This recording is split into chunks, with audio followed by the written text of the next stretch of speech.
अब हम चलते हैं हॉरिजॉन्टल स्टेज की तरफ। ये हमारी हॉरिजॉन्टल स्टेज है। हॉरिजॉन्टल स्टेज के अंदर हॉरिजॉन्टल सिंक जाती है, वहीं पर AFC means automatic frequency control होता है। इस ऑटोमेटिक फ्रीक्वेंसी कंट्रोल की ज़रूरत हमें किस लिए पड़ गई? ऑटोमेटिक फ्रीक्वेंसी कंट्रोल ये डिसाइड करता है कि जो इसके अंदर वीडियो सिग्नल आ रहा है उसके के अंदर कोई सिंक होगी, उस सिंक की फ्रीक्वेंसी इस हॉरिजॉन्टल आउटपुट की फ्रीक्वेंसी के बराबर होनी चाहिए। क्योंकि ये ऑसिलेटर फ्री रनिंग है, इसकी फ्रीक्वेंसी अपनी अलग भी हो सकती है। उसको कंट्रोल करने के लिए AFC स्टेज बनाई गई। ये AFC स्टेज हॉरिजॉन्टल ऑसिलेटर को फ्रीक्वेंसी को करेक्ट करती है और corrected output horizontal driver stage में जाता है। उस हॉरिजॉन्टल ड्राइवर स्टेज का ड्राइवर ट्रांजिस्टर तो यहाँ लगा हुआ है और उसका ड्राइवर ट्रांसफार्मर यहाँ लगा हुआ है। ये ड्राइवर ट्रांसफार्मर आपको दिखाने के लिए हम एक अलग से लेके आए हैं। ज़रा उसको देखिए कि ये ड्राइवर ट्रांसफार्मर कैसा होता है।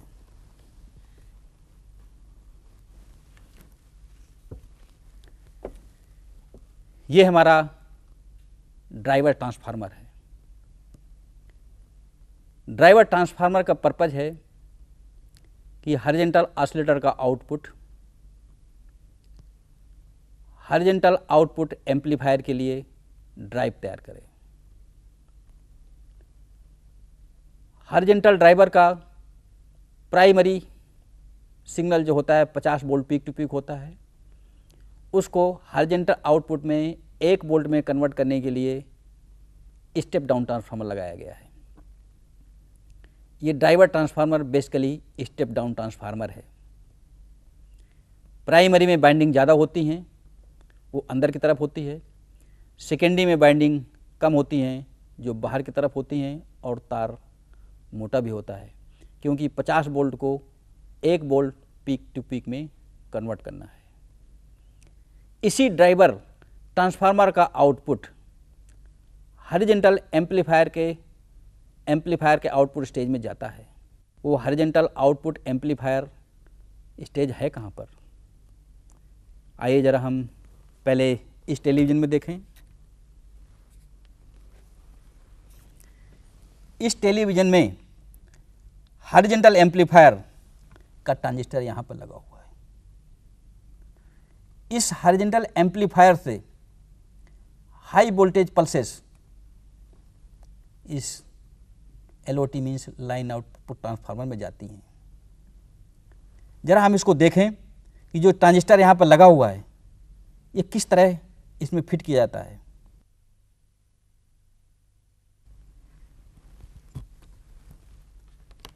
ये हॉरिजॉन्टल आउटपुट का ट्रांजिस्टर है। इस ट्रांजिस्टर में इसकी बॉडी जो है कलेक्टर होती है और ये इस हीट सिंक में लगाया जाता है। क्योंकि हीट सिंक बॉडी के अंदर जड़ा जाता है इसलिए ग्राउंड स्टेज पे होता है, जबकि इसका कलेक्टर हाई वोल्टेज पे होता है। तो ये संभव कैसे है कि इस ट्रांजिस्टर को इस ग्राउंड वोल्ट पर लगाया जा सके? उसके लगाने की एक तकनीक होती है। वो तकनीक देखिए। यदि आप इसको ढंग से देखें तो इस ट्रांजिस्टर और हीट सिंक के बीच एक माइका शीट लगी है। ये माइका शीट इस ट्रांजिस्टर के कलेक्टर और हीट सिंक को अलग रखती है। इसको हम आपको खोल कर दिखा रहे हैं।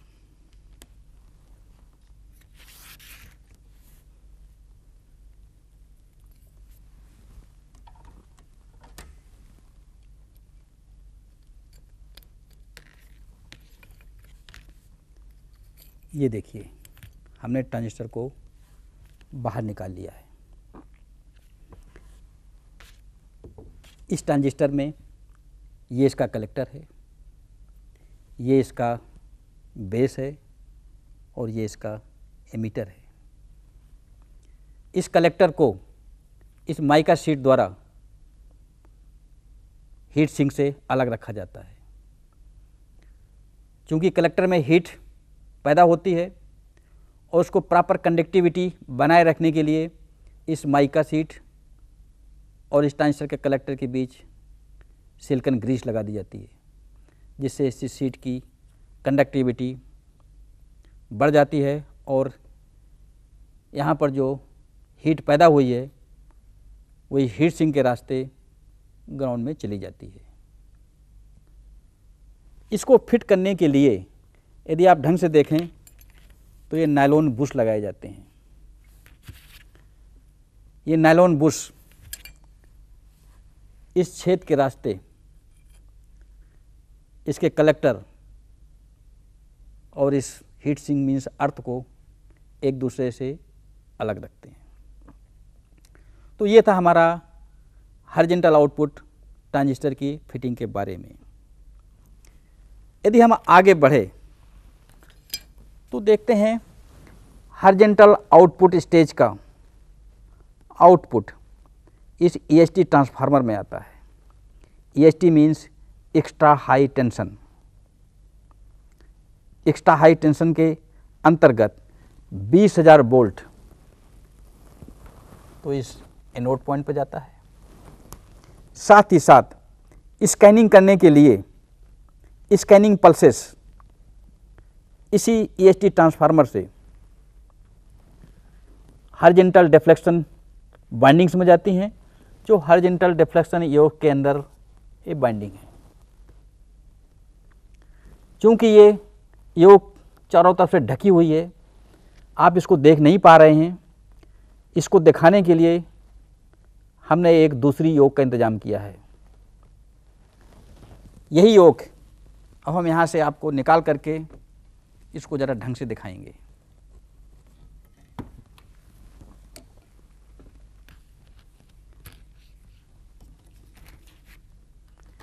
ये देखिए, ये हमारी डिफ्लेक्शन योक है। हम पहले बात कर चुके हैं कि इसके अंदर हॉरिजॉन्टल एक स्टेज है और एक हॉरिजॉन्टल बाइंडिंग्स है और दूसरी वर्टिकल बाइंडिंग्स है। ये हॉरिजॉन्टल बाइंडिंग्स हैं जिसको हमने आपको दिखाने के लिए एक हिस्सा निकाल लिया है। हॉरिजॉन्टल बाइंडिंग की दोनों कॉइल्स पैरेलल में लगा दी जाती हैं और इसका रेजिस्टेंस लगभग 3.9 ओम होता है। साथ ही साथ वर्टिकल योक की ये दो बाइंडिंग्स हैं, एक ये है और एक ये है। डिफ्लेक्शन बाइंडिंग्स इसके थ्रू जाने वाली बीम को हॉरिजॉन्टली और वर्टिकली नाच कराती हैं। हॉरिजॉन्टल बीम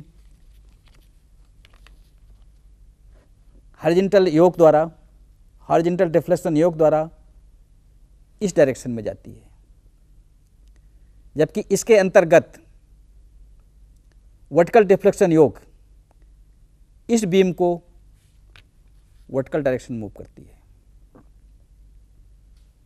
स्कैनिंग के दौरान इलेक्ट्रॉन बीम हॉरिजॉन्टल स्कैनिंग करने के बाद जब पिक्चर ट्यूब के नीचे पहुंच जाती है तो वर्टिकल पल्स उसको उठा करके फिर से ऊपर ले जाती है और फिर से वाइंडिंग शुरू हो जाती है।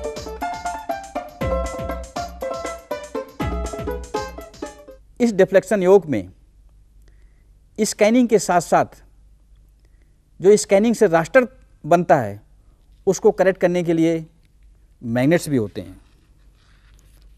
वो मैग्नेट्स इसके गर्दन पर चढ़ा दिए जाते हैं। ये दो तरह के मैग्नेट्स होते हैं। एक मैग्नेट तो रास्टर को करेक्शन करते हैं, जो नेक में भी हो सकते हैं और डिफ्लेक्शन योक के किनारों पे भी हो सकते हैं। इसके अलावा इसमें प्योरिटी, कलर की प्योरिटी को एडजस्ट करने के लिए भी मैग्नेट होते हैं। जो मैग्नेट प्योरिटी हम इसको घुमा करके उसकी प्योरिटी एडजस्ट करते हैं। ये मैग्नेट्स फेरोमैग्नेटिक मटेरियल के बने होते हैं जो इलेक्ट्रॉन बीम में अपना इफेक्ट डालते हैं। यदि हम इस योग को और ढंग से देखें तो चूंकि हॉरिजॉन्टल बाइंडिंग्स अंदर की तरफ है तो बाहर जो इसके कनेक्शन निकाले जाते हैं वो अंदर की तरफ होते हैं। वर्टिकल योग की डिफ्लेक्शन बाइंडिंग्स जो बाहर की तरफ होती हैं उसके कनेक्शन बाहर होते हैं और इस योग को इस स्क्रू से पिक्चर ट्यूब के गले में कस दिया जाता है।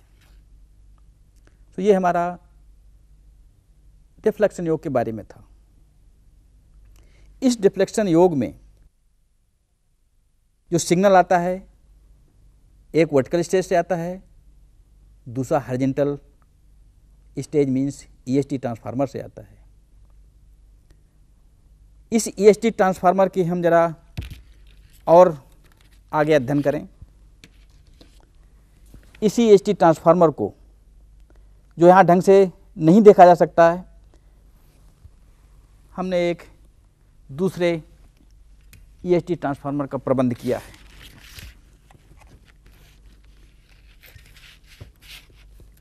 ये हम जानते हैं कि ईएसटी ट्रांसफार्मर में बहुत सारी बाइंडिंग्स होती हैं। बाइंडिंग की आवश्यकता AGC, AFC, blanking generator, sync separator and black burst separator के लिए जरूरत पड़ती है, जो कि बहुत सारे टर्मिनल से अलग अलग वोल्टेज निकाल करके उन स्टेज में भेजे जाते हैं। जो EST means extra high tension का मेन काम है वो 20,000 वोल्ट तैयार करना है। जो 20,000 वोल्ट जो हैं यहाँ पर आते हैं और पिक्चर ट्यूब के एनोड में लगा दिए जाते हैं। साथ ही साथ इलेक्ट्रॉन बीम की फोकसिंग के लिए 5,000 वोल्ट की जरूरत पड़ती है। ये 5,000 वोल्ट भी इसी ईएसटी ट्रांसफार्मर से तैयार किए जाते हैं। ये देखिए, ये 5,000 वोल्ट की सप्लाई इस पिक्चर ट्यूब के बेस में आती है जो बीम की फोकसिंग करती है। तो ये हमारा ईएसटी ट्रांसफार्मर के बारे में था। यदि हम एक बार फिर से इस टेलीविज़न पर निगाह डालें तो एक हमें कोई नई चीज़ दिखाई देती है। आप देख रहे होंगे कि ये कुछ पट्टी सी चढ़ी हुई है।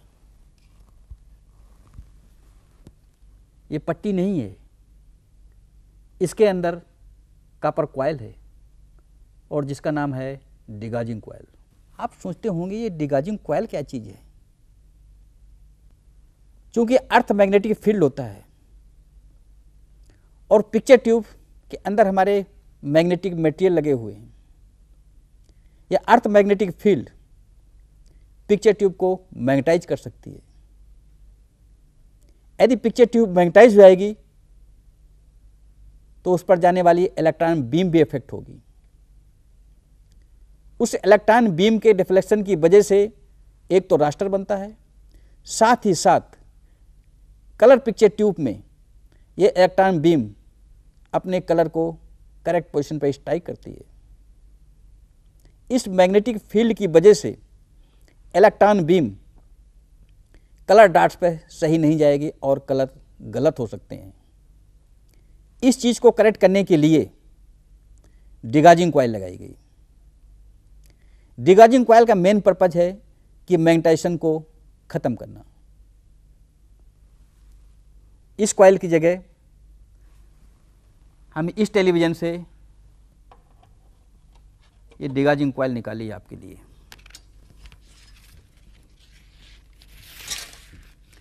यदि आप डिगाजिंग कॉइल को ढंग से देखें तो इसके अंदर बहुत सारी कॉपर वायर की बाइंडिंग्स हैं। आप सोचते होंगे इतनी बाइंडिंग्स क्यों लगाई गई, क्या एक दो बाइंडिंग से काम नहीं चल सकता था? नहीं, क्योंकि यहाँ पर हमें 500 एम्पियर टर्न की जरूरत पड़ेगी, जो बहुत ही हाई मैग्नेटिक फील्ड होती है, क्योंकि अर्थ मैग्नेटिक फील्ड को न्यूट्रलाइज करने के लिए बहुत ही हैवी मैग्नेटिक फील्ड चाहिए, जो लगभग 500 एम्पियर टर्न्स की वजह से वो डिमैग्नेटाइज होती है। जब आप सोचेंगे कि ये हर समय डिमैग्नेटाइज होती रहेगी तो पिक्चर तो हमारी बनने ही नहीं पाएगी। बीम जो है डिफ्लेक्ट होकर के दूसरी जगह चली जा सकती है। इस कमी को अवॉइड करने की वजह से इस डिगासिंग कॉइल के दूसरे टर्मिनल में PTC means positive temperature coefficient resistance लगा दिया जाता है।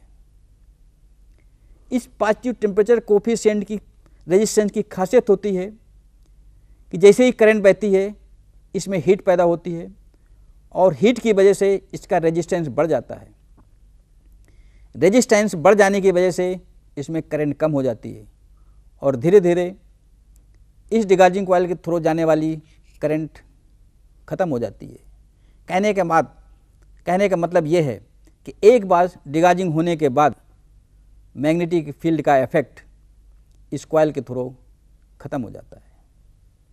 तो ये इसका पर्पस था।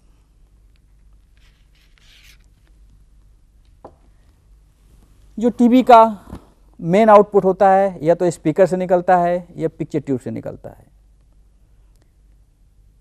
स्पीकर तो एक ट्रांसड्यूसर है जो ऑडियो सिग्नल को, जो इलेक्ट्रिकल सिग्नल को ऑडियो सिग्नल में, एकॉस्टिक सिग्नल में कन्वर्ट कर देता है। लेकिन पिक्चर ट्यूब एक डिस्प्ले डिवाइस है जो इलेक्ट्रिकल सिग्नल को ऑप्टिकल सिग्नल में कन्वर्ट करती है, मींस लाइट सिग्नल में कन्वर्ट करती है। यदि इस पिक्चर ट्यूब को हम ढंग से देखें तो ये पिक्चर ट्यूब का बेस है और इसके अंदर इलेक्ट्रॉन गन है। इस इलेक्ट्रॉन गन के through electron beam picture tube के स्क्रीन पर पहुंचती है और स्कैनिंग के बाद पिक्चर बनाती है। उस इलेक्ट्रॉन बीम का कंट्रोल बेस के थ्रू होता है और उसकी इंटेंसिटी कम या ज़्यादा करने के लिए इस इलेक्ट्रॉन गन के अंदर जो बीम जा रही है उसके ग्रिड पर पोटेंशियल दिया जाता है। वो पोटेंशियल जाने वाली इलेक्ट्रॉन बीम की इंटेंसिटी को कम ज़्यादा करता है। इलेक्ट्रॉन बीम की इंटेंसिटी का कम या ज़्यादा होना पिक्चर ट्यूब की ब्राइटनेस कम या ज़्यादा करता है। इस पिक्चर ट्यूब के फेस पर फास्फर कोटिंग कर दी जाती है और उसके सामने शैडो मास्क स्क्रीन लगाई जाती है। ये शैडो मास्क स्क्रीन केवल कलर पिक्चर ट्यूब में होती है। इस शैडो मास्क के द्वारा स्क्रीन पर कलर पिक्चर बनती है। जो पिक्चर ट्यूब यहाँ लगी हुई है ये प्रिसीजन इनलाइन ट्यूब है। कहने का मतलब इसकी तीनों गन रेड ग्रीन ब्लू एक लाइन में है। तो क्या कोई दूसरी ऐसी ट्यूब होती है जो प्रिसीजन इनलाइन नहीं है? इसके पहले डेल्टा गन ट्यूब होती थी, वो लगभग अब समाप्त हो चुकी है और उससे एक लेटेस्ट ट्यूब आ गई है ट्रिनिट्रॉन ट्यूब। इन ट्रिनिट्रॉन ट्यूब की खासियत है कि उसमें एक गन होती है और एक गन से 3 बीम निकलती हैं, लेकिन प्रिसीजन इनलाइन ट्यूब में 3 गन होती हैं और 3 बीम निकलती हैं। इसलिए इलेक्ट्रॉन बीम का कंट्रोल प्रिसीजन इनलाइन ट्यूब में थोड़ा मुश्किल है, जो कि ट्रिनिट्रॉन ट्यूब में आसान है। आज हमने यहाँ पर कलर टीवी के अंदर इसके अंतर्गत या इसके अंदर आए हुए पार्ट्स के बारे में अध्ययन किया। ये हमारे फिजिकल पार्ट मीन्स भौतिक पार्ट थे। इनका इलेक्ट्रिकल परफॉर्मेंस हम आगे देखेंगे कि किस तरह इलेक्ट्रिकल परफॉर्मेंस होता है और कैसी वेव शेप निकलती हैं, जो हम अभी इसके आगे अध्ययन करेंगे।